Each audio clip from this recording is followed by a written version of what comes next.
Dialogue చెప్పు ఒకసారి, మళ్ళీ ఏమన్నాడు, మళ్ళా చెప్పు. పూర్తి డైలాగ్ చెప్పాలా? పూర్తి డైలాగ్ చెప్పదు ఏంది? మళ్ళీ కొంచెం మైక్ తీసుకొని చెప్పు, బాగా బాగా వినపడుతుంది నాకు. ఏం జాతరలో? మళ్ళీ చెప్పు. గంగమ్మ జాతరలో పొట్టేళ్ళ తలకాయలు కోసినట్టు రప్ప రప్ప రప్ప రప్ప ఏంది? రపా రప రపా రప నరికేస్తాం. అదే పోస్టరా? అదే సినిమా డైలాగ్ అనుకుంటా స్వామి.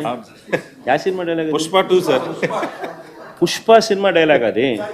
మరి నువ్వే చెప్తున్నావు స్వామి. అంటే ఇప్పుడు పుష్ప సినిమా డైలాగులు పెట్టినా కూడా తప్పేనా? అసలు డెమోక్రసీలో ఉన్నామా, డెమోక్రసీలో లేమా స్వామి మనం? ఇది నాకు అర్థం కాదన్నా.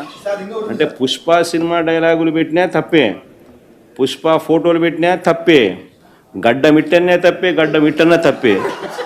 ఏంది స్వామి ఇది? ఏ ప్రపంచంలో ఉన్నాము? ఇదంతా డెమోక్రసీలో ఉన్నామా, డెమోక్రసీలో లేమా? సార్ ఆ పోస్టర్ పట్టుకున్న అతను కూడా టీడీపీ కుర్రాడు సార్. అంతకుముందు టీడీపీ నాయకుడితో కలిసి దిగిన ఫోటోలు కూడా బయటకు వచ్చాయి. అతను టీడీపీ కార్యకర్త, టీడీపీ సంబంధించిన మెంబర్షిప్ కార్డు కూడా ఉంది అతని. కానీ అతను మీ పార్టీకి సంబంధించిన వ్యక్తిగా ఆ మనిషికి టీడీపీతో ఇంత ముందు గతంలో తిరిగిన ఫోటోలు కూడా ఉన్నాయా? మెంబర్షిప్ కూడా ఉంది సార్. మెంబర్షిప్ కూడా ఉంది సార్. ఆ టీడీపీ సభ్యుడు కూడా మెంబర్షిప్ కూడా ఉన్నాడా? అంటే దాని అర్థం వీళ్ళే పెట్టించినారా? పెదకూరపాడు నియోజకవర్గం సార్. ఓ టీడీపీ సభ్యత్వం కూడా ఉందా మరి? మనది బాగా చూడండి అబ్బా. అయితే సభ్యత్వం కూడా ఉందంట. మళ్ళీ ఏదైతే నేమలే పాపం లే పాపం.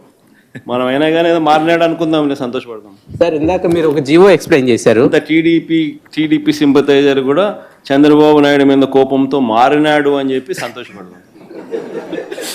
మారి టీడీపీని రపా రపా కోసేస్తానని కూడా అంటున్నాడని కూడా సంతోషపడదాం. నిజంగానే బాధ ఉంటుందేమో కదా వాళ్ళకు కూడా. అన్ని పథకాలు ఎగరగొడతా ఉన్నాడు, అన్ని అబద్ధాలు అయిపోయినాయి, ఫీజు రీయింబర్స్మెంట్ లేవు, ఆరోగ్యశ్రీ లేదు, రైతులకు పెట్టుబడి సహాయం రావడం లేదు, పెట్టుబడి గిట్టుబాటు ధరలు రావడం లేదు, మరో పక్క అబద్ధాలు మోసాలతో సూపర్ 6లు లేవు, సూపర్ 7లు లేవు. మరి ఆయన బతుకులు చిన్నాభిన్నం అయిపోయిన పరిస్థితుల్లో ఆయనలో మార్పు వచ్చిందేమో. వచ్చి ఆయన కూడా టీడీపీ యాక్టివ్ మెంబర్ అయినా కూడా వైసీపీలోకి తాను చేరి టీడీపీ వాళ్ళ ఫోటోను, టీడీపీ వాళ్ళ మీద ఆయన ఆక్రోశం చూపిస్తూ ఏమన్నాడు? ఏ జాతరలో? గంగమ్మ జాతరలో పొట్టేళ్ళు తలలు నరికినట్టు రపా రపా అని నరుకుతానని చెప్పి ఆయన అంటానంటే దాని అర్థమైంది. మరి చంద్రబాబు నాయుడు అనే వ్యక్తి ఇంత మోసం చేస్తూ ఉన్నాడు కాబట్టి ప్రజలు అంత కోపాన్ని చూపిస్తూ ఉన్నారు. అందులో వాళ్ళ కార్యకర్తనే వాళ్ళ నుంచి మారి వైసీపీలోకి వైసీపీ కార్యక్రమంలో పాలు పంచుకొని మన అభిమానస్తుడై నెక్స్ట్ టీడీపీ ప్రభుత్వంలో టీడీపీ వాళ్ళను రపా రపా ఏం జాతరలోది?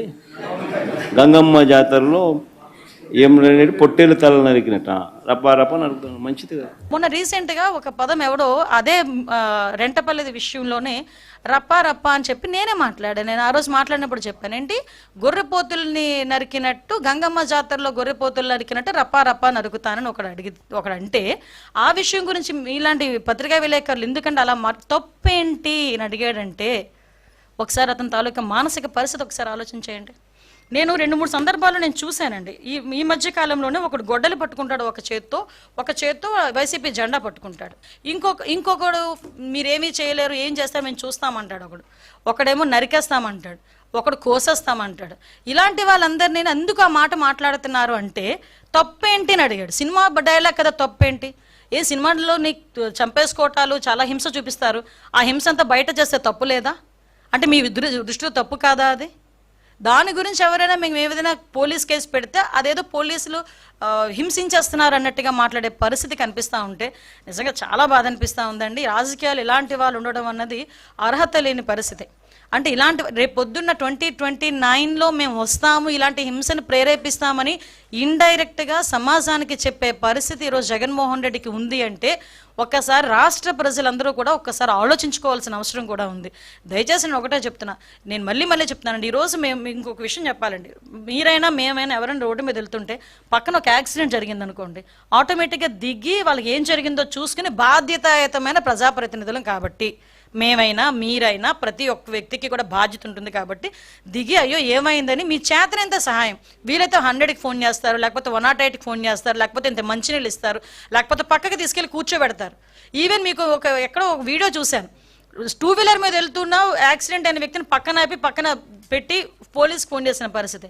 అలాంటిది ఒక సొంత రీసెంట్గా చంద్రబాబు నాయుడు గారి కాన్వాయ్లో కూడా ఎవరొక యాక్సిడెంట్ అయితే బైక్ మీద పడిపోతే స్వయంగా ముఖ్యమంత్రి దిగి ఏమైందని కనుక్కొని వాళ్ళని హాస్పిటల్కి తీసుకెళ్ళిన పరిస్థితి. అదేవిధంగా మొన్న రీసెంట్గా నాదెండ్ల మనోహర్ గారు అదే పరిస్థితి. నేనైతే 2-3 సార్లు నా కాన్వాయ్ ఆపి నేను చూసుకున్న పరిస్థితి. సవితమ్మ అదేవిధంగా ఒక ఆపిన పరిస్థితి. ఎమ్మెల్యేలు అయితే కోకొల్లలు. నాకు తెలిసి మీరైనా ఎవరైనా మీరు వెళ్ళినా కూడా ఎక్కడైనా రోడ్ యాక్సిడెంట్ జరిగితే ఆగి ఎందుకు జరిగింది అనుకునే పరిస్థితి. అలాంటిది సొంత కార్యకర్త, నీ గురించి వచ్చిన కార్యకర్త నీ కారు కిందే పడి నలిగిపోతా ఉంటే పక్కకి ఇసిరేసి నీ కాన్వాయ్ వెళుతూ సెల్ఫీలు ఇచ్చుకుంటూ చేతులుపుకుంటూ వెళ్తున్నావంటే ఎంత నిర్దయ ఈ జగన్మోహన్ రెడ్డికి. మానవత్వం లేదన్న సంగతి చాలా క్లియర్గా అర్థమవుతుంది కదా. ఒక్కసారి మనం కూడా ఆలోచన చేసుకోవాల్సింది, ఇలాంటి నాయకులు సమాజంలో ఉండొచ్చా లేదా అనేది కూడా మన రాష్ట్ర ప్రజలు కూడా ఆలోచించుకోవాల్సిన అవసరం ఉంది.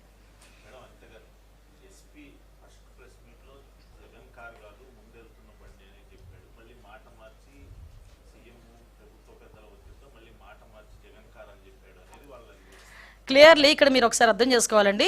ఎస్పీ ఫస్ట్ ప్రెస్ మీట్ పెట్టేటప్పటికి ప్రాథమిక విచారణ అనేది సాగింది. అప్పటి వరకు ఏంటంటే ఇలా చనిపోయాడు పలానా వ్యక్తి, సింగయ్య అన్న వ్యక్తి చనిపోతే ఎలా చనిపోయాడు, ఏదో వెహికల్ గుద్దింది. ఫస్ట్ నుంచి మీకు వచ్చింది ఏంటంటే ఏదో వెహికల్ గుద్ది పక్కకి లాగేశారు అన్నదే మనందరికీ కూడా వచ్చిన information. So as of now ఆ వచ్చిన ప్రాథమిక విచారణ నేపథ్యంలో వచ్చిన అంశాలు బట్టి ఆ రోజు ప్రెస్ మీట్లో మాట్లాడింది. తర్వాత మేము దాని మీద విచారణ కొంచెం కొనసాగించి ఇన్వెస్టిగేషన్ కొంచెం ఇన్డెప్త్కి వెళ్ళేసరికి ఆ వీడియోలు మొత్తం అన్ని కూడా బయటకు వచ్చినాయి. ఇప్పుడు ఎస్పీ స్థాయి వ్యక్తి ఒక వీడియో బయట పెట్టి ఈ వీడియో ద్వారా మేము ఇది కేసు కడుతున్నామంటే దాన్ని మేము క్లియర్ తీసుకోకుండా ఎవరు కూడా అలా చేయరు కదా, ఎవడు వాళ్ళ ఉద్యోగాల మీదకి తెచ్చుకోరు కదా. తర్వాత చాలా క్లియర్గా నిన్ననే ఎస్పీ ఫోన్ మళ్ళీ ప్రెస్ మీట్ పెట్టి ఈ రకంగా జరిగింది, సో మేము ఈ కేసులు కడుతున్నామని చెప్పారు. ఇన్వెస్టిగేషన్ తర్వాత వచ్చిన ఇన్ఫర్మేషన్ కాబట్టి చెప్పాం.